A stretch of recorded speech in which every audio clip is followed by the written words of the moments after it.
पिताजी को समझाने की बहुत कोशिश की। हिरण्याकश्यप बोला ये बालक हमको समझा रहा है, अब इसको मैं नहीं छोड़ूंगा, इसको कैसे मारूं, ऐसा सोच ही रहा था वो। यहां पर हिरण्याकश्यप की बहन थी जिसका भागवत में नाम आता है होलिका, डूणा। उनके दो नाम थे, उन्हें डूणा भी कहते, होलिका भी कहते थे। मन के भैया आप क्यों परेशान होते हो, इस बालक को मैं मार सकती हूं। मैंने कैसे मारोगी बहन, कि मैंने देवताओं को प्रसन्न करके देवताओं से एक ऐसा वस्त्र लिया है उपहार में, उस वस्त्र को मैं अपने शरीर पर डाल करके अग्नि में बैठ जाऊं तो मैं बच सकती हूं, और जो दूसरा है वो मर सकता है,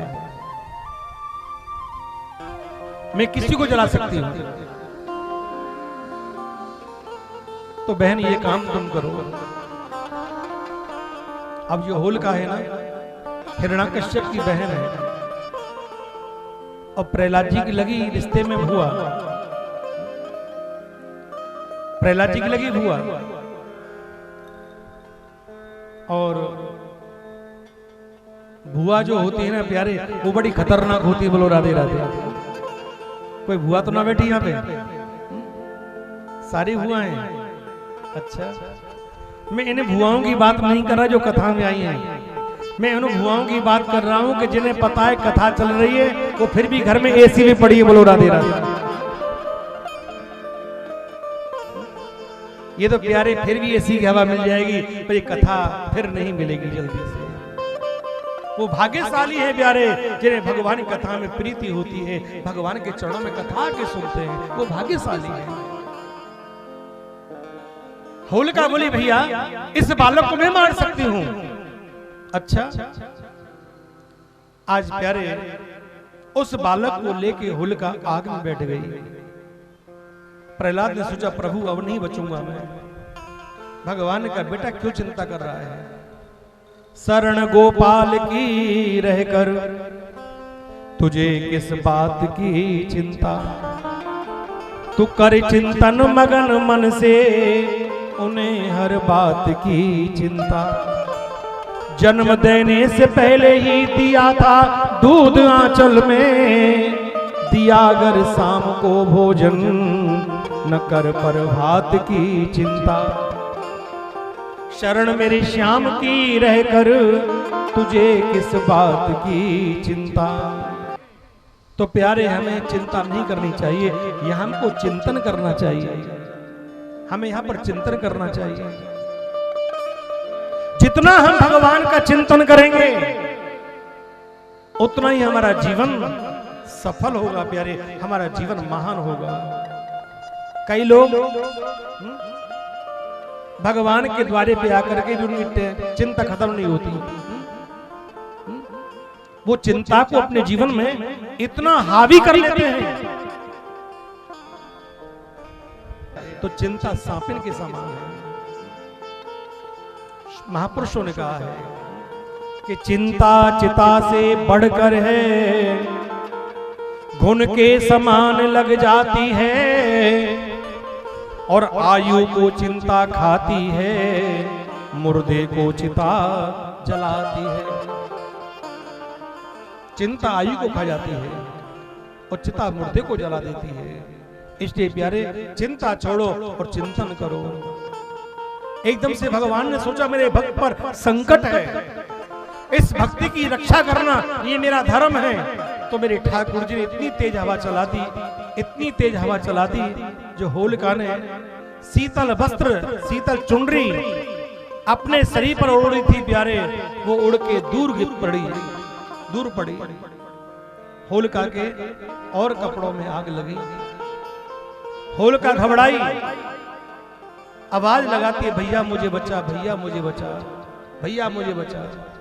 बालक को दूर फेंक के आवाज लगा रही है मुझे बचाओ। पानी डाला, लेकिन पानी भी पेट्रोल का काम कर रहा है, पानी भी पेट्रोल काम कर रहा है। होलिका जल करके राख हो गई। और भक्त प्रहलाद के प्राणों की रक्षा हो गई। इसीलिए कहा गया है प्यारे कि जाको राखे साइया और मार सके ना कोई, और बाल न बांको कर सके जो जग बैरी हो। जिस पर भगवान की सीधी कृपा हो उसका दुनिया में कोई कितना ही बुरा चाले प्यारे, उसका बाल बांका नहीं हो सकता। प्रहलाद के प्राणों की रक्षा हो गई। इधर सोचा इस बालक के चक्कर में मेरी बहन मृत्यु को प्राप्त हो गई। उस बालक को काल कोठरी में बंद कर दिया, बालक को काल कोठरी में बंद कर दिया, और उस कोठरी में अनेकों जहरीले सर्प छोड़ दिए और कहा कि ये सर्प इस बालक को खा जाएंगे, डस जाएंगे और ये मर जाएगा। भगवान ने प्रहलाद से कहा बेटा जब मैं मां के पेट में इस बालक को सुरक्षित रख सकता हूं तो ये कोठरी तो बेटा बहुत बड़ी है, तू मेरा गुणगान कर, मैं हर समय तेरे साथ में हूं। 27 दिन तक प्रहलाद जी महाराज उस काल कोठरी में बंद रहे। जब खोल के देखा प्रहलाद जी को तो प्यारे प्रहलाद जी सर्पों से खेल रहे हैं। हिरण्याकश्यप ने कहा शायद ये बालक कोई सपेरा है, अब देखता हूं उसे कौन बचाता है। उस बालक के शरीर से पत्थर बांध करके और उस बालक को प्यारे आज एक टापू पर ले गए समुद्र में, और कहा समुद्र में इस बालक को डाल दूंगा, समुद्र में रहने वाले जंतु इस बालक को भक्षण कर जाएंगे, ये मर जाएगा। प्रहलाद ने सोचा प्रभु अब नहीं बचूंगा मैं। भगवान का बेटा क्यों घबराता है, मेरे नाम में बहुत बड़ी ताकत है, मेरे नाम से पत्थर भी तैर जाते हैं, तू मेरा नाम ले, मैं तुझे भी इस समुद्र से पार कर दूंगा, इस भवसागर से पार कर दूंगा। कहते ना राम से बड़ा राम का नाम, जिस सागर को बिना सिंधु के लांग सके ना राम, और लांग गए हनुमान उसी को लेके राम का नाम। जो प्यारे राम में ताकत नहीं, जो नाम में ताकत है, नाम में बहुत बड़ी ताकत है। इसलिए प्यारे इस कलयुग में हरेर नामम हरेर नामैव केवलम कलियुग योगो यज्ञ नहीं ज्ञान, कलियुग योग यज्ञ नहीं जाना, कलियुग योग यज्ञ नहीं ज्ञाना, कलियुग योग यज्ञ नहीं ज्ञाना। एक आधार राम गुण गाना, एक आधार राम गुण गाना, कलयुग केवल नाम आधारा, कलयुग केवल नाम आधारा, कलयुग केवल नाम आधारा, कलयुग केवल नाम आधारा। सुमेरे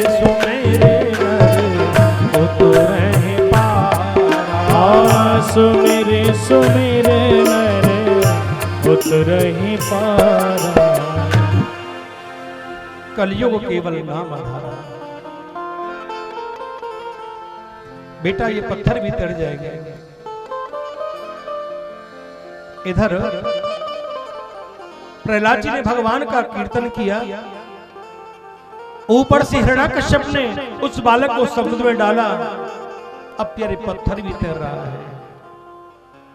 जब तक हिरण्याकश्यप लौट के अपने राजभवन में नहीं आया, प्रहलाद जी उसको राजभवन में खड़े हुए दिखाई पड़े। बालक तू कैसे बच गया, एक बात बता, कौन तेरी रक्षा कर रहा है? बल्कि मेरा प्रभु नारायण रक्षा कर रहा है। तेरा नारायण कहां है? प्रहलाद जी ने एक ही बात कही, पिताजी मैं एक बात आपसे जानना चाहता हूं, मुझे सिर्फ इतना बता दो कि भगवान कहां नहीं है। भगवान तो हर जगह है, हरि व्यापक सर्वत्र समाना, प्रेम से प्रकट होई में जाना। हरि तो प्यारे व्यापक है, तू ही जल में, तू ही थल में, तू ही मन में, तू ही वन में, तू हर दिल में मूरत मान। आज तो हम लोग मंदिर में आकर के भी कभी कभी इतने भ्रमित हो जाते हैं, भगवान को भगवान नहीं समझते। ये सबसे बड़ी भूल है प्यारे। यहां ठाकुर जी की प्रतिष्ठा हो जाती है, वहां साक्षात ठाकुर जी वास करते हैं, भगवान स्वयं वास करते हैं प्यारे। सबरी ने बेरों में भगवान को देखा, विदुरानी ने केले के छिलकों में भगवान को देखा, नामदेव ने कुत्ते में भगवान को देखा, एकनाथ ने गधे में भगवान को देखा, द्रौपदी ने साड़ी के पल्ले में भगवान को देखा प्यारे। उनका भाव शुद्ध था। अगर हम सत्संग में आकर के भी या मंदिर में बैठ करके भी अगर भगवान को देख के भगवान को नहीं देख पा रहे हैं तो प्यारे अभी हमारे प्रेम में और हमारी भक्ति में कमी है। ध्यान रखना प्यारे, जिससे हमारा प्रेम उच्च कोटि का हो जाएगा और हमारी भक्ति श्रेष्ठ हो जाएगी तो प्यारे हमें हर जीव में उस ब्रह्म का साक्षात्कार होगा, उस ब्रह्म का दर्शन होगा, प्रभु मिलेंगे, हरि मिलेंगे। तो पिताजी आपको विश्वास हो या ना हो, पर मुझे ऐसा विश्वास है मेरे पिताजी, आपका जो महल है ना, जो खम्मा दिखाई दे रहा है, इस खम्बे में भी मुझे अपना प्रभु नारायण दिखाई दे रहा है। हिरण्याकश्यप हंसने लगा, ये पागल हो गया है। भक्तों को लोग पागल कहते हैं, कोई मस्त मौला कहता है, कोई कामचोर कहता है, लेकिन प्यारे भक्त इस बात की परवाह नहीं करते। मैंने परसों भी आपको बताया था प्यारे, कोई पागल है धन दौलत का, कोई पागल बेटा नारी का, और सच्चा पागल तो वो ही है जो पागल बांके बिहारी का। कोई पागल कहे या दीवाना कहे, तेरी भक्ति में सब कुछ सह लेंगे हम, अपने गोविंद के चरणों में रह लेंगे हम। तेरे चरणों का हमने सहारा लिया, जैसे गुजरेगी वैसे गुजारेंगे। बोले गोविंद भगवान की। और मेरी लगी श्याम संग प्रीत कि दुनिया क्या जाने, मेरी लगी श्याम संग प्रीत कि दुनिया क्या जाने, मेरी लगी श्याम संग प्रीत कि दुनिया क्या जाने। क्या जाने कोई क्या जाने, क्या जाने कोई क्या जाने, क्या जाने कोई क्या जाने, क्या जाने कोई क्या जाने। मुझे मिल गया मन का मीत ये दुनिया क्या जाने, ओ मुझे मिल गया मन का मीत ये दुनिया क्या जाने।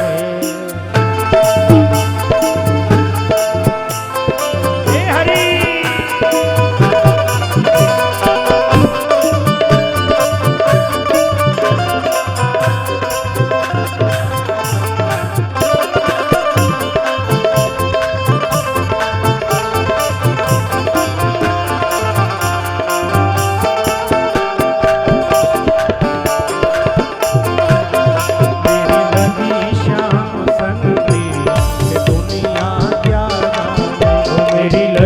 श्याम संग प्रीत की दुनिया क्या जाने।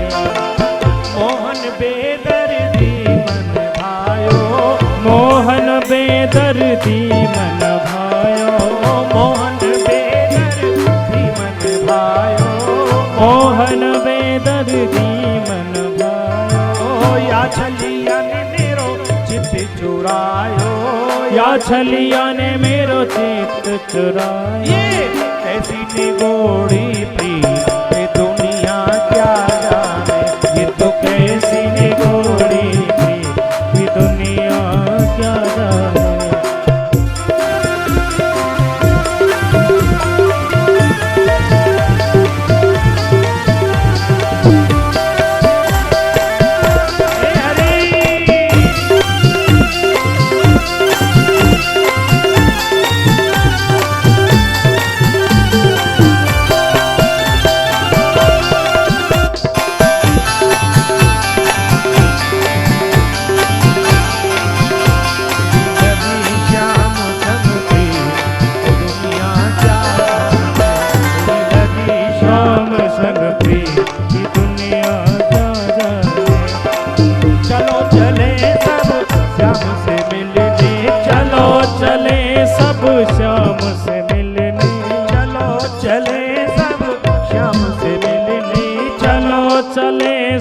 श्याम से मिलने, अपने प्रभु का दर्शन करने, अपने प्रभु का दर्शन करने। ऐसी निगोड़ी प्रीत के दुनिया क्या जाने, ये तो कैसी निगोड़ी प्रीत की दुनिया क्या जाने। क्या जाने कोई क्या जाने, क्या जाने कोई क्या जाने, क्या जाने कोई क्या जाने, क्या जाने कोई क्या जाने। मेरी लगी श्याम संग प्रीत के दुनिया क्या जाने, लगी श्याम संग प्रीत की दुनिया क्या जाने।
कण कण में उसे देख रही हूँ, कण कण में उसे देख रही हूँ। तो गाँव रे श्याम के गीत के दुनिया क्या जाने, तो गाँव श्याम के गीत की दुनिया क्या जाने।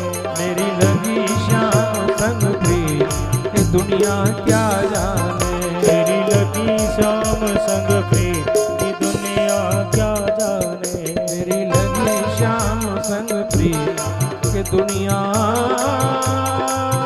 क्या जाने। जय जय श्री राधे श्याम। मेरी लगी श्याम संग प्रीत के दुनिया क्या जाने। तो पिताजी, आपको विश्वास हो या ना हो, पर मैं आपको बता सकता हूं कि मेरा भगवान तो इस खम्भे के भीतर बैठा है। मुझे विश्वास है इस बात का। हिरण्याकश्यप का मंत्री हो, लकड़ लेके आओ, मिट्टी का तेल लेके आओ, खम्भे के सहारे लकड़ लगा डाल करके मिट्टी का तेल लगा के इसमें आग लगा दो खम्भे में मेल के। ये बता रहा है इसका भगवान इसके भीतर है। आज इसके भगवान को जला के मारूंगा, उसके बाद इस खम्भे से बांध के इसको मारूंगा मैं। मोटे मोटे लकड़ लगाए, मोटे मोटे लकड़ लगाए, आग लगाई, आग जलने लगी, खम्मा लाल पड़ गया। अग्नि कारण से रस्सी बांधी गई तो रस्सी भी जल जल के गिरने लगी, इतना गर्म खम्मा हो गया। प्रहलाद ने कहा, भगवान अब तक आपने मुझे बचाया, अब मुझे नहीं लगता कि अब मैं बच पाऊंगा, क्योंकि इस मेरे सामने इस गर्म खम्भे से रस्सी जल जल के गिर रही हैं, तो इससे मैं कैसे बचूंगा। भगवान की ऐसी कृपा हुई, स्वयं मेरे ठाकुर जी आज चींटी का रूप लेकर के, चींटी बनकर के प्यारे उस गर्म खंभे पर चलना प्रारंभ कर देते हैं। ठाकुर जी चींटी बन गए। प्रहलाद ने अपनी आंखों से देखा, अब तो पूरा विश्वास हो गया कि भगवान इसके भीतर जरूर बैठे हैं। प्रहलाद जी खंभे से लिपट गए। हिरण्याकश्यप ने कहा, है तेरा भगवान? पिताजी, जिस खंभे से रस्सी तुम्हारे सामने जल रही थी और देखो मैं इस खंभे से लिपटा हुआ हूं, तो मेरा भगवान तो उसके भीतर बैठा है, मेरा कुछ नहीं बिगड़ा। अच्छा, आज तेरे भगवान को देखता हूं। हिरण्याकश्यप ने क्रोध किया, अपने हाथ में गदा लेके जैसे खम्भे में गदा का प्रहार किया। देखते देखते खम्भा चकनाचूर हो गया प्यारे, और उस खम्भे में से साक्षात भगवान श्री हरि विष्णु नारायण नरसिंह के रूप में प्रकट हो गए। भगवान नरसिंह बन गए। प्रबल प्रेम के पाले पड़कर प्रभु को नियम बदलते देखा, और अपना मान भले टल जाए पर भक्त का मान न टलते देखा। आज भगवान नरसिंह बन गए प्यारे। मेरे ठाकुर जी ने क्रोध किया, दहाड़ लगाई, हिरण्याकश्यप दूर जाके गिरा और पूछा तुम कौन हो? भगवान मुस्कुरा के बोले तेरा शत्रु नारायण। नारायण नाम सुनते ही जैसे भागने लगा गदा लेने के लिए, लेकिन मेरे भगवान ने हिरण्याकश्यप को आज पकड़ लिया, और पकड़ने के बाद उसको अपनी जंघाओं पर लिटा दिया और कहा आज मैं तो ये छोड़ूंगा नहीं। हिरण्याकश्यप कहा दुनिया में ऐसा कोई वीर नहीं जो मेरा वध कर सके। मैंने ब्रह्मा जी से वरदान मांगे हैं, मैं अमर हूं, अमर। मैंने क्या वरदान मांगा है तूने? राधे राधे। मैं अमर हूं।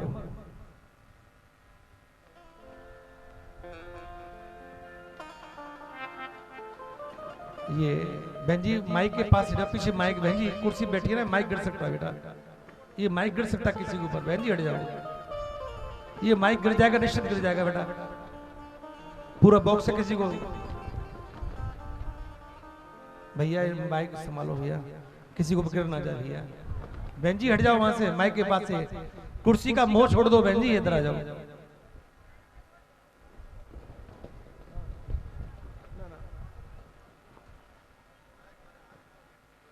ये भैया माइक वाले भैया देखो, इन्हें बॉक्स गिरेंगे 100% के।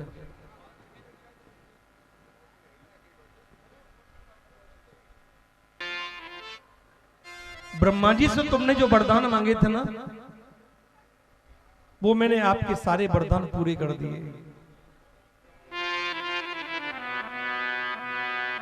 तूने वरदान मांगा था ना कि 12 महीना ना मरूं और ना मरूं दिन रैन, विश्वंभर में आप सो यह बर आयो ले। तूने ब्रह्मा जी से वरदान मांगा 10 दिन मरूं ना रात में मरूं। बता इस समय कौन सा वक्त है? ना दिन है ना रात है, ये संध्या का समय है। तूने मांगा अस्त्र से मरूं ना शस्त्र से मरूं। मेरे हाथ में कोई अस्त्र शस्त्र नहीं है, ये नाखून ही तेरा काम करेंगे। ये नाखून ही तेरा काम करेंगे। तूने वरदान मांगा ऊपर मरूं ना नीचे मरूं। न तेरे हाथ आकाश से छुप रहे हैं, न पांव तेरी धरती से छुप रहे हैं। मैं तुझे बीच ही बीच पे डाला हुआ है। और तूने वरदान मांगा ब्रह्मा जी तुम्हारी सृष्टि में ऐसा कोई ना हो जो मेरा वध कर सके। आज तक तुमने सृष्टि में ऐसा कोई व्यक्ति देखा है? उनका महाराज ये तो मिली जुली सरकार में पहली बार देखी है। आधा शरीर नर का है और आधा सिर का है। और तूने वरदान मांगा था 12 महीना ना मरूं। अब ब्राह्मणों से पूछ ले ये कौन सा महीना है? ब्राह्मणों से पूछ ले ये कौन सा महीना है? ब्राह्मणों ने पंचांग खोल के देखा और हिरण्याकश्यप को बताया महाराज ये तो अधिक का महीना, अधिक का महीना, पुरुषोत्तम मास है, 13वां महीना है, ये बल का महीना है जो 3 साल के बाद में एक बार आता है। ये अधिक मास है। अब तो ब्रह्मा ने वो हिरण्याकश्यप ने कहा मुझे क्या पता था कि महीना भी 13 होते हैं। अगर मुझे ऐसा पता होता ना तो मैं 13 महीने का वरदान मांग लेता। लेकिन प्यारे इंसान अपने आप में बड़ा चतुर बनता है, पर कुछ वस्तु भगवान ने स्वयं अपने हाथ में रखी है। अगर भगवान इंसान को ये सब कुछ दे देना तो इंसान तो भगवान को माने ही नहीं प्यारे कि परमात्मा की कोई शक्ति है। सब भूल जाए। भगवान ने 6 वस्तु अपने हाथ में रखी है। हानि लाभ, जीवन मरण, यस अपयस विधिहात, सुनो भरत भावई प्रबल, बिलक कयहो मुनिनाथ। हानि लाभ, जीवन, मृत्यु, ये सब विधाता के हाथ में है। अब तो प्यारे यहां पर भगवान ने हिरण्याकश्यप के शरीर को फाड़ दिया है। प्यारे ज्योति निकली और भगवान में समा गई। हिरण्याकश्यप की ज्योति भगवान में समा गई। देवताओं ने आकाश से फूलों की वर्षा करना प्रारंभ कर दिया है। फूलों की वर्षा प्रारंभ कर दिया है। अब तो देवता बोले प्रभु शांत हो जाओ, लेकिन आज भगवान शांत नहीं हुए देवताओं कहने से। तो देवता लक्ष्मी मां के पास गए हैं, माता तुम ही भगवान को शांत करो। तो लक्ष्मी शांत करने के लिए आई है। भगवान लक्ष्मी कहने शांत नहीं हुए। अंत में विचार किया देवताओं ने कि भगवान भक्त के कहने से शांत होंगे। हे प्रहलाद तुम ही भगवान की स्तुति करो। तो प्रहलाद ने भगवान की स्तुति की है। भगवान प्रसन्न हो गए और भगवान ने कहा बेटा मेरे आने में बड़ा विलंब हुआ, लेकिन आपकी भक्ति महान है। प्रहलाद मैं तुम्हारी भक्ति से प्रसन्न होकर के तुम्हें वरदान देना चाहता हूं। आपको जो वरदान चाहिए सो मुझसे मांग लीजिए। प्रहलाद ने कहा भगवान अगर मुझे वरदान देना चाहते हो तो पहला वरदान यही देना कि तुम्हारे हाथों से जो मेरे पिता की मृत्यु हुई है, मेरे पिता को नरक नहीं मिले, मेरे पिता को स्वर्ग मिल जाए, मेरे पिता की सदगति हो जाए। भगवान ने कहा बेटा जिस पिता ने आपको इतनी तकलीफ दी, इतना कष्ट दिया, और उस पिता के लिए तुम कल्याण क्यों चाहते हो? तो उन्होंने एक ही बात कही भगवान पिता पिता होता है और पुत्र पुत्र होता है। पू माने नरक, उतरे माने तरना। वो पुत्र धन्य है जो अपने नरक जाते हुए माता पिता को भी सत्कर्म करके भगवान की भक्ति करके उनको नरक से पार करा दे। कभी कभी कई लोग जीवन में बहुत धन संचय करते हैं लेकिन जीवन में कोई धर्म नहीं कर पाते, और जो व्यक्ति धर्म नहीं करता वो अधोगति में जाता है। उसके परिवार में से उनके बच्चे भी जैसे अपने पूर्वज हमारे बीच में ना हो, उनकी स्मृति में, उनकी यादगार में हम जो कोई धर्म पुण्य करते हैं, सेवा करते हैं, भक्ति करते हैं या प्यारे कोई यज्ञ कराते हैं, वो आत्मा जहां भी हो, उन पूर्वजों की आत्मा जहां भी हो, जिस लोक में, खंड में, दीप में, योनि में जहां भी भटक रही हो, उस आत्मा को वहीं उसका लाभ प्राप्त होता है और उसको प्यारे संसार के आवागमन से फिर मुक्ति मिल जाती है। इसलिए कहा है कि जन्नी जने तो भक्त जन, कै दाता के सूर, और नहीं तो जन्नी बांझ रहे वो काय गमावे नूर। उस माता पिता की संतान धन्य है प्यारे, जो ऐसी धार्मिक होती है प्यारे, भगवान में आस्था रखती है। प्रहलाद जी से कहा बेटा मैं तुम्हें ये वचन देता हूं, तुम जैसा भक्त जिस कुल में जन्म लेगा उस कुल की मैं 21 पीढ़ियों का उद्धार कर दूंगा, ये मेरा आशीर्वाद है।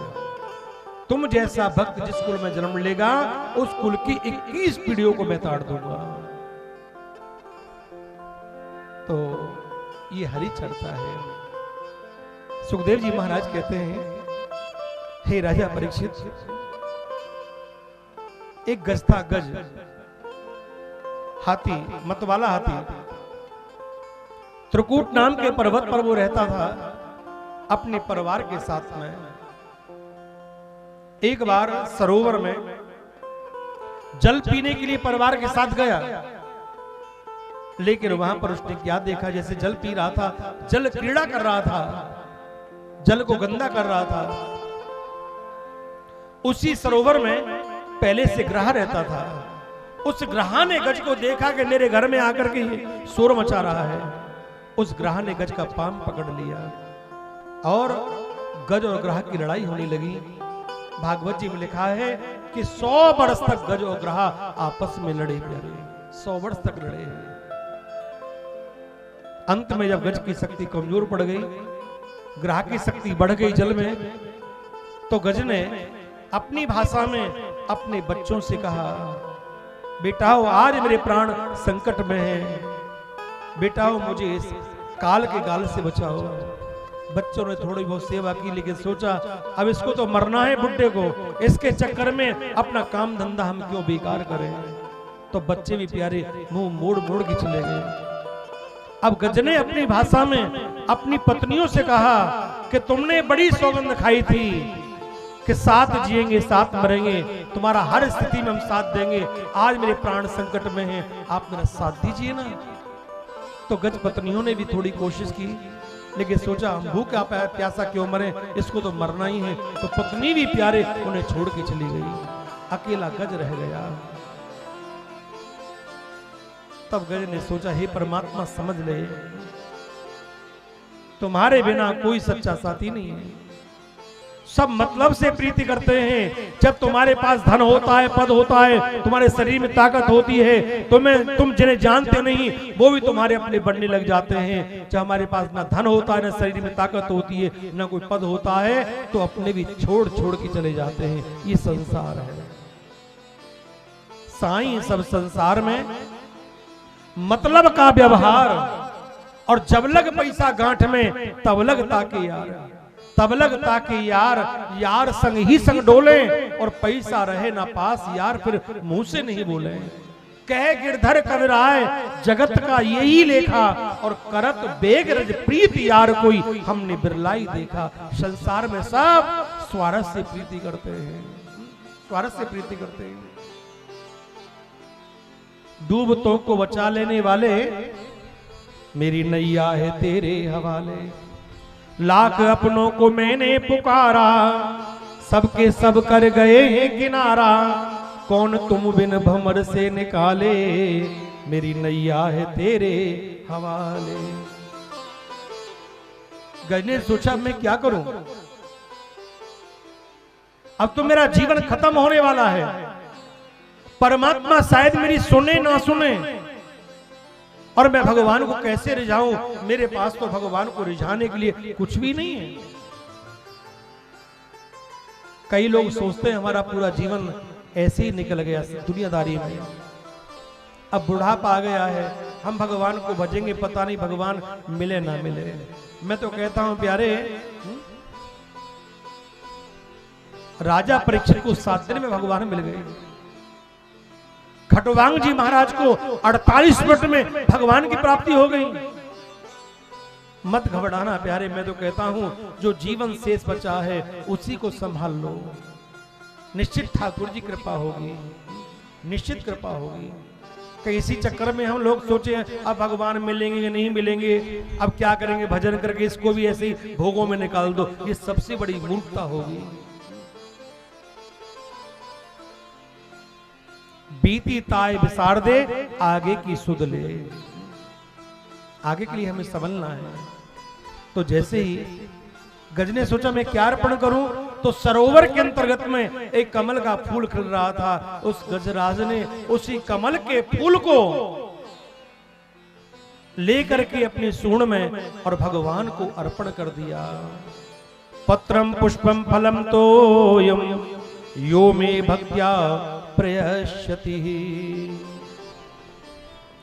अजब हैरान हूं भगवन, तुम्हें कैसे रिझाऊं मैं। कोई वस्तु नहीं ऐसी तेरी सेवा मिलाऊं मैं। अगर मैं फूल चढ़ाती हूं तो ये भौरे का झूठा है, अगर मैं दूध चढ़ाती हूं तो ये बछड़े का झूठा है। लेकिन ध्यान रखना प्यारे, संसार की वस्तुओं में झूठ कूट हो सकती है, लेकिन प्यारे हमारे विचारों में झूठ नहीं होनी चाहिए, हमारी भावना झूठी नहीं होनी चाहिए। जिस समय प्यारे हमारी भावना शुद्ध होती है तो ठाकुर जी को प्यारे उस समय हमारे सामने प्रकट होना पड़ता है।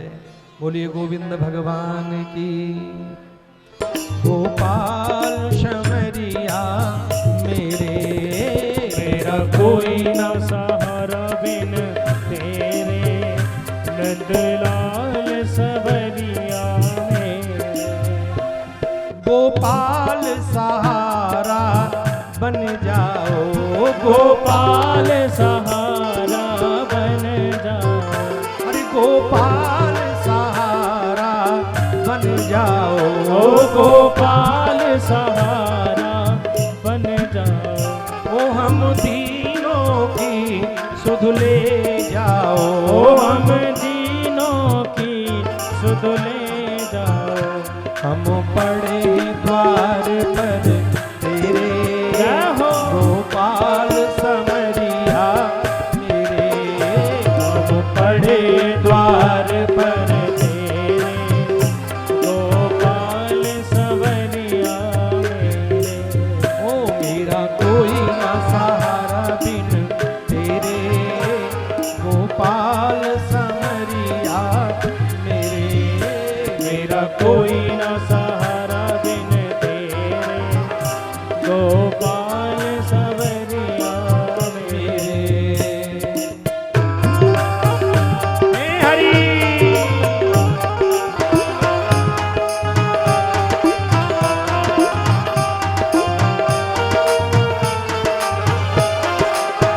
ओ हरि आ जाओ, हरि आ जाओ, हरि आ जाओ, हरि आ जाओ। ओ हरि और न मुझको तरसाओ, हरि और न मुझको, मुझको तरसाओ। हरि तन मन अर्पण तेरे, गोपाल समरिया मेरे। हरि तन मन राधे तेरे। हे, राधे भैया मैं कह रहा था ना,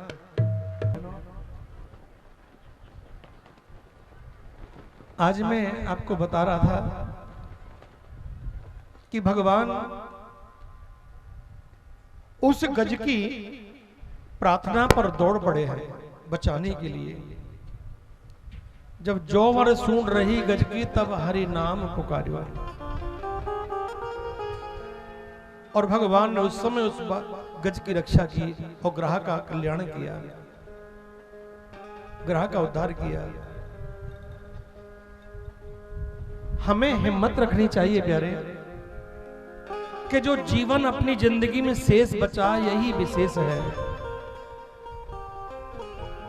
और इस जीवन में भगवान की भक्ति करके भगवान को हमें प्राप्त करना है। तो आंखों में आंसू हैं, गज भगवान की स्तुति गा रहे हैं। भगवान ने सोचा मेरे भक्त पर संकट आया है, मैं भक्त के प्राण बचाने के लिए जाऊं, बैकुंठ से भगवान को मृत्यु लोक में आना है। तो भगवान ने गरुड़ को आदेश दिया, हे गरुड़, हे गरुड़, आप जो है जल्दी आओ और मुझे मेरे भक्त के पास लेके चलो, मेरे भक्त पर संकट आया है। अब गरुड़ के मन में थोड़ा अभिमान पैदा होने लगा। गरुड़ ने सोचा जब कहीं मेरे प्रभु को दूर जाना होता है तो मेरे पीठ पर बैठ करके जाते हैं, और मैं स्वयं तीन लोक के नाथ नारायण को भी अपने पीठ पर बैठा के लेके जाता हूं, तो नारायण से अधिक ताकत अब मुझ में है। गरुड़ को यह अहंकार हुआ। लेकिन परमात्मा तो प्यारे हर प्राणी के मन के भावों को समझते हैं कि ये व्यक्ति जो मेरे द्वारे आया है, इसके विचार कैसे हैं। परमात्मा से किसी व्यक्ति का कोई भाव, कोई कर्म कहीं पर छुपा हुआ नहीं है। तो आज वही मेरे बांके बिहारी उस गरुड़ का अहंकार दूर करने के लिए उसके ऊपर अपनी तर्जनी उंगली जमाते हैं और कहता है, गरुड़ अब जरा उड़ो, तुम मुझे उड़ के दिखाओ। गरुड़ बोला, महाराज क्या मजा कर रहे हैं आप बैठ जाओ ना, मैं तभी तोड़ूंगा। भगवान का, गरुड़ तू मुझे जब उड़ाएगा पहले मेरी उंगली को थोड़ा सा हिला के दिखा दे। अब गरुड़ जी ने बड़ी ताकत लगाई, पर गरुड़ जी भगवान की उंगली को भी हिला नहीं सके प्यारे। जिन्होंने 7 वर्ष की अवस्था में 7 कोस लंबे चौड़े गिरिराज पर्वत को 7 दिन और 7 रात तक अपनी उंगली पे धारण किया, तो प्यारे उस परमात्मा में कितनी बड़ी शक्ति होगी। अंत में गरुड़ जो है पसीना से लथपथ हो गए। गरुड़ बोले प्रभु मैं समझ गया, मेरा कोई बल नहीं है, आपकी शक्ति से ही प्रभु मैं उड़ पाता हूं। भगवान आप तो अंतर्यामी हैं, अपने दास पर कृपा करो, आप मेरे ऊपर बैठिए प्रभु, शीघ्र बैठिए। आज वही मेरे ठाकुर जी उस गरुड़ के पीठ पर बैठ करके और पहुंच जाते हैं। यहां पर गज की जोबड़ सूंड बची थी, गज की जोबड़ सूंड बची थी। कहते हैं भगवान ने चक्र सुदर्शन के द्वारा उस ग्राहक का सर धड़ से अलग कर दिया।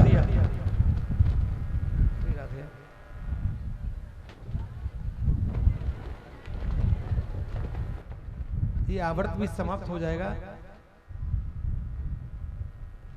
राधे राधे।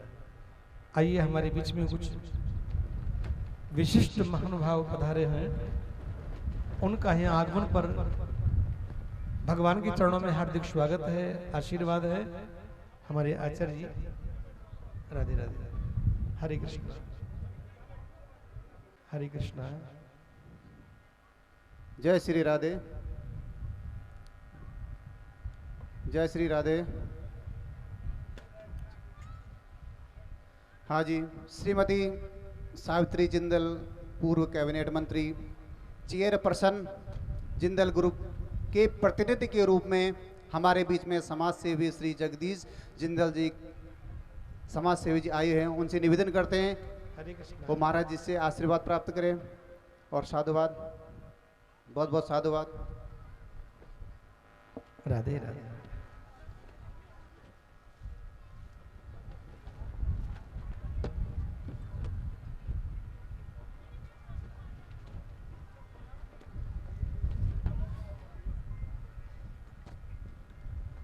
श्रीमद और हमारे बीच में ललित शर्मा जी प्रमुख समाज सेवी, वो भी यार, उनका भी हार्दिक स्वागत है। आप महाराज जी से आशीर्वाद प्राप्त करें।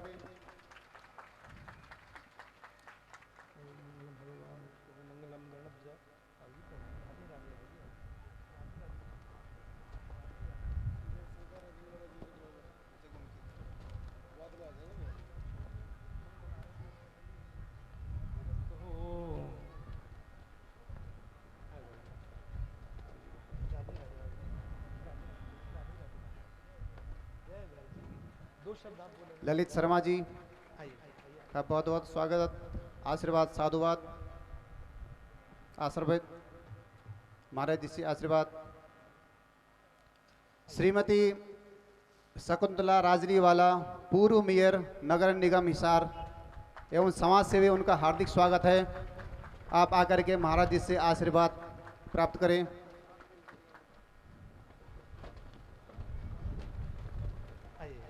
डॉक्टर ललिता राजवंशी मेघनी खेड़ा गौशाला की उपाध्यक्ष एवं परम गौ भक्त, आपका भी बहुत बहुत स्वागत है। आप आकर के महाराज जी से आशीर्वाद प्राप्त करें।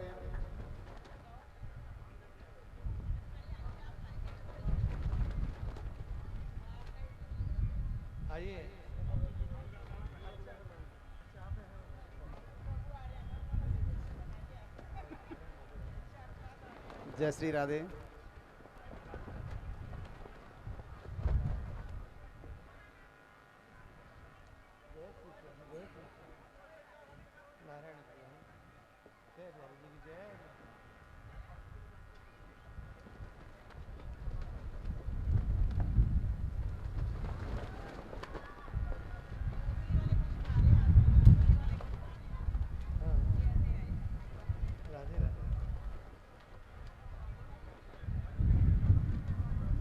हमारे बीच में डॉक्टर ललिता राजवंशी बिगनी खेड़ा गौशाला के उपाध्यक्ष एवं परम गौ भक्त, डॉक्टर ललिता राजवंशी का हार्दिक स्वागत। महाराज जी से आशीर्वाद प्राप्त करें।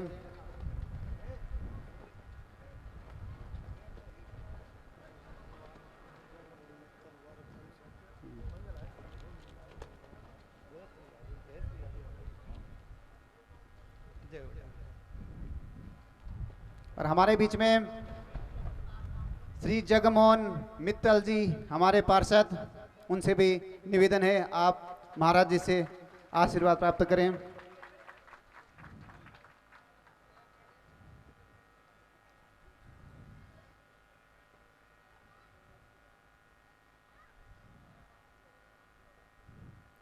प्रमुख समाज सेवी श्री जगमोहन मित्तल जी और हमारे पार्षद बंटी जी का हार्दिक स्वागत, आशीर्वाद महाराज जी से।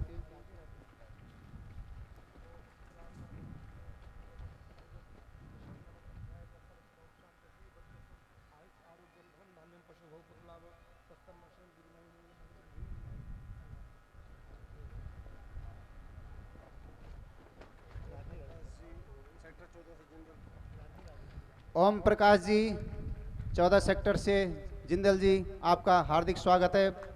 आप महाराज जी से आशीर्वाद प्राप्त करें, आपसे निवेदन है।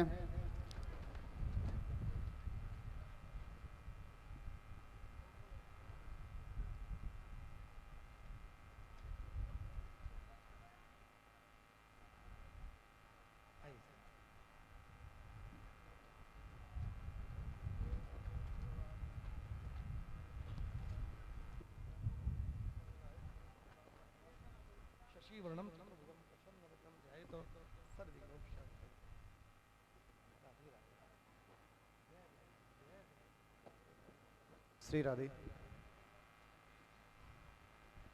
किसमें आगे आप सब कथा का आनंद लेते हुए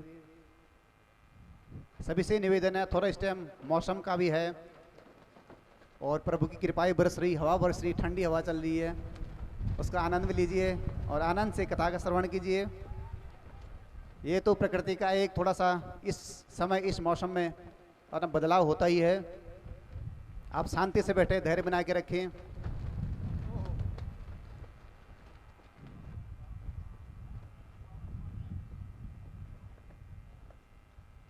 बोलिए बांके बिहारी लाल की जय, जय श्री राधे। आइए अब हम कथा की तरफ आगे बढ़ें।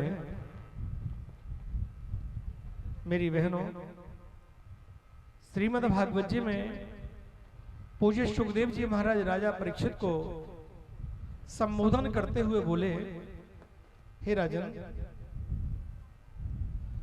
सूर्यवंश के राजाओं में एक महान प्रतापी राजा हुए हैं और उनका नाम हुआ है महाराज अम्बरीश।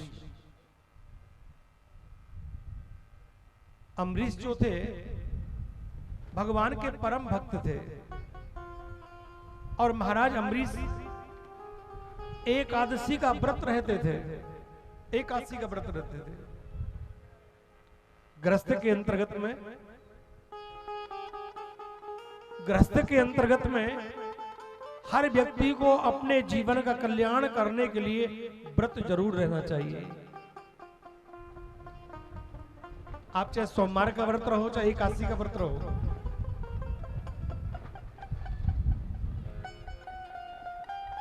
व्रत।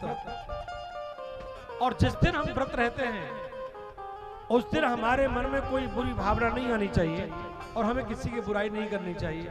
बुराई का त्याग करना ही व्रत की सही परिभाषा है। और व्रत में हम भगवान को ज्यादा याद करें, भजन करें। लेकिन आज का इंसान जिस दिन व्रत रहता है भजन नहीं करता, भोजन बहुत करता है और भोजन व्यक्ति को आलस्य प्रमाद देता है।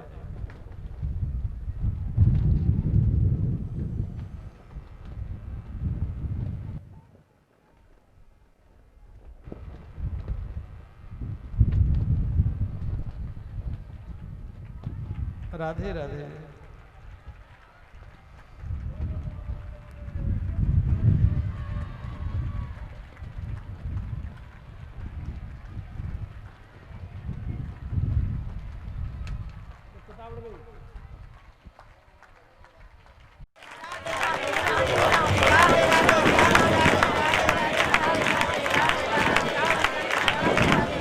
नमो भगवते वासुदेवाय।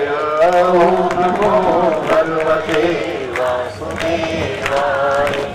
ओम नमो भगवते वासुदेवाय। ओम नमो भगवते वासुदेवाय। ओम नमो भगवते वासुदेवाय। ओम नमो भगवते वासुदेवाय।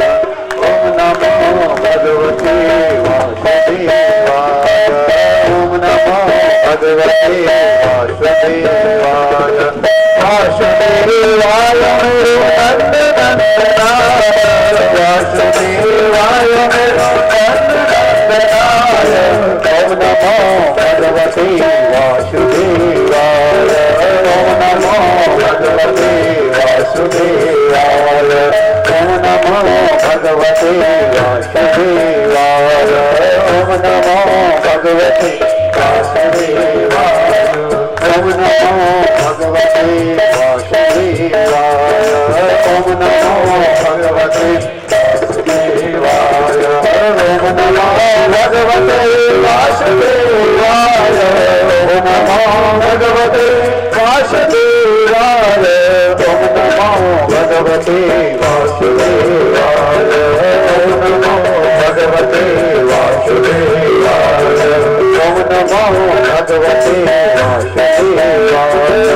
ओम नमो भगवते वासुदेवाय। वासुदेवाय मेरो नंदनंदनाय। वासुदेवाय मेरो नंदनंदनाय। ओम नमो भगवते वासुदेवाय। ओम नमो भगवते वासुदेवाय। ओम नमो भगवते वासुदेवाय। ओम नमो भगवते वासुदेवाय। ओम नमो भगवते वासुदेवाय। ओम नमो भगवते वासुदेवाय। लाल की जय। बांके बिहारी लाल की जय। आइए हम कथा में आगे बढ़े। मैं आपको बता रहा था, सुबह सुबह गंगा स्नान करने के लिए गए और उन्होंने क्या देखा, दुर्वासा ऋषि जी अपने हजारों शिष्यों के सहित गंगा स्नान करने के लिए आए। अम्बरीश ने कहा, प्रभु क्यों ना हो, आज आपके चरण हमारी कुटिया पे आ जाए और आपकी प्रसादी अगर हमारी कुटिया पे हो जाए तो महाराज मेरा जीवन धन्य हो जाए, मेरा जीवन धन्य हो जाए। दुर्वासा जी ने कहा, अम्बरीश आप तो राजा होकर के महात्मा स्वभाव वाले हो, जाओ हम आपके निमंत्रण को स्वीकार करते हैं। आप हमारे सब शिष्यों की भोजन की तैयारी करो, हमारे भोजन की तैयारी करो। हम स्नान करने के बाद, पूजा पाठ करने के बाद आपके राज्य में प्रसाद पाने के लिए आएंगे। इधर तैयारी सब चल रही है भोजन पानी की। महाराज अम्बरीश अपने मंदिर में बैठकर के भगवान की पूजा कर रहे हैं।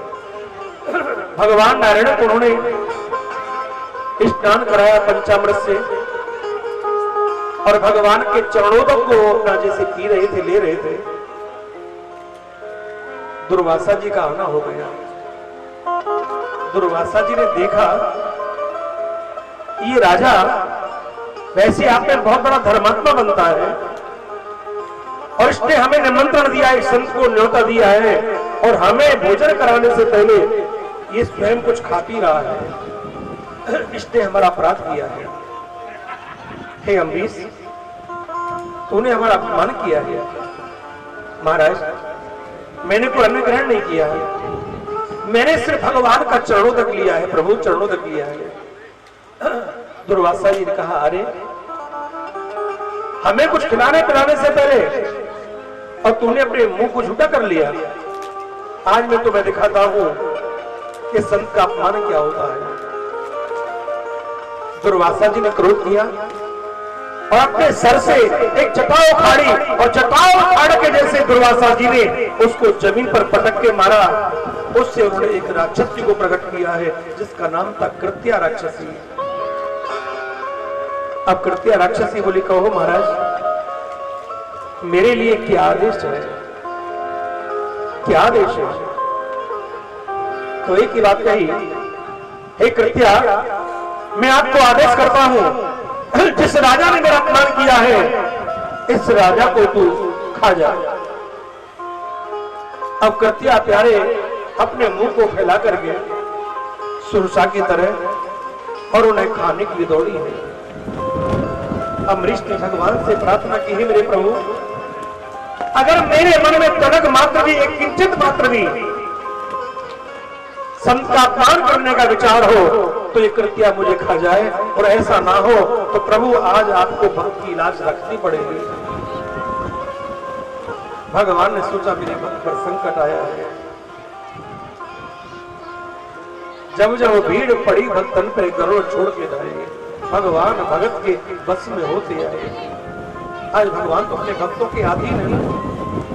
जैसे भक्त मेरे ठाकुर जी को बुलाते हैं, रिझाते हैं, मेरे ठाकुर जी उनके अनुरूप ही अपने भक्तों को लीला करके दर्शन देते हैं, दर्शन देते हैं। इतना जब कहा तो भगवान ने चक्र को याद किया। एक पल में भगवान का चक्र आ गया और जो कृत्या नाम की राक्षसी अमरीश को खाने के लिए आगे बढ़ रही थी, और भगवान के चक्र ने उस कृत्या को भस्म कर डाला गया। अब तो भगवान का चक्र अमरीश के पीछे लग गया, वो दुर्वासा जी के पीछे लग गया। वो चक्र में से लपट निकलने लगी, गर्मी निकलने लगी, लू निकलने लगी, अग्नि निकलने लगी। आप उस अग्नि के कारण से दुर्वासा जी का शरीर जल रहा है, आगे आगे दुर्वासा जी और पीछे पीछे भगवान का चक्र उनके लग रहा है। घबराए दुर्वासा जी, मुझे कोई बचाओ, मुझे कोई बचाओ। ब्रह्मा जी के यहां गए, ब्रह्मा जी ने साफ इनकार कर दिया कि तुमने भक्त का अपमान किया है, इसलिए मैं आपकी रक्षा नहीं कर सकता। भोले बाबा के पास गए, हे भोले बाबा, हे आशुतोष, हे भूत भावन, आप मेरी रक्षा करो। शंकर भगवान ने मना कर दिया, मैं भी रक्षा करने का समर्थ हूं। आपको भगवान नारायण के पास जाना पड़ेगा। तो स्वयं भगवान नारायण के पास गए, चरणों में गिर पड़े और 1 वर्ष तक अमरीश जी महाराज उस चक्र से परेशान रहे, दुखी रहे। भगवान से बोले, प्रभु मुझे क्षमा करो, अपने चक्र को शांत करो। भगवान का तुमने मेरा अपमान नहीं किया, ये मेरे भक्त का अपमान किया है। हे दुर्वासा जी, जब तक आप उस भक्त से जाकर के अपनी माफी नहीं मांगोगे तब तक मैं भी आपको माफ नहीं कर सकता। तो भगवान ने भक्त का ये मान बढ़ाया है। दुर्वासा जी आए और कहा, भक्त मेरे से बहुत बड़ा अपमान हुआ आपका, मैं आपसे अनुग्रह करता हूं, इस चक्र को आप शांत कराओ, क्योंकि नारायण का चक्र मुझे शरीर को जला रहा है। अमरीश ने कहा, हे मेरे गोविंद, मेरे कारण से एक संत को इतनी बड़ी पीड़ा हुई है, इतनी बड़ी पीड़ा हुई है, इसका मैं सबसे बड़ा दोषी हूं। हे प्रभु, अगर मैं आपका सच्चा भक्त हूं तो इस चक्र को प्रभु शांत कर लीजिए, प्रभु शांत कर लीजिए। भगवान का चक्र शांत हुआ। दुर्वासा जी को राहत मिली। आज वही दुर्वासा अमरीश को बहुत आशीर्वाद देके जाते हैं कि बेटा, आकाश में जब तक सूर्यदेव और चंद्रदेव स्थिर रहेंगे, जब तक ये पृथ्वी रहेगी, संसार में इतने भक्त होंगे और भक्तों में आपका श्रेष्ठ भक्तों में नाम आएगा। ये मेरा आशीर्वाद है कि तुमने एक भक्त के, एक संत के प्राणों को बचाया है, ये मैं आपको आशीर्वाद देता हूं। इतना जब कहा, मेरे बहन भाइयों, इसी वंश में आगे चल के एक राजा हुए जिनका नाम था सगर। सगर के 60,000 बेटा थे, जो कपिल भगवान की ज्योति के द्वारा जल करके भस्म की ढेरी बन गए थे। उनके लिए स्वयं अंशुमान ने तपस्या की है गंगा जी को लाने के लिए मृत्युलोक में, लेकिन आज ब्रह्मा जी प्रसन्न हुए। अंशुमान के पुत्र दिलीप हुए। दिलीप ने भी हजारों वर्ष तपस्या की है, लेकिन आज ब्रह्मदेव प्रसन्न हुए हैं। इसके बाद दिलीप के पुत्र भागीरथ हुए हैं। भागीरथ ने तप किया है अपने पूर्वजों को उद्धार करने के लिए, तो ब्रह्मा खुश हो गए।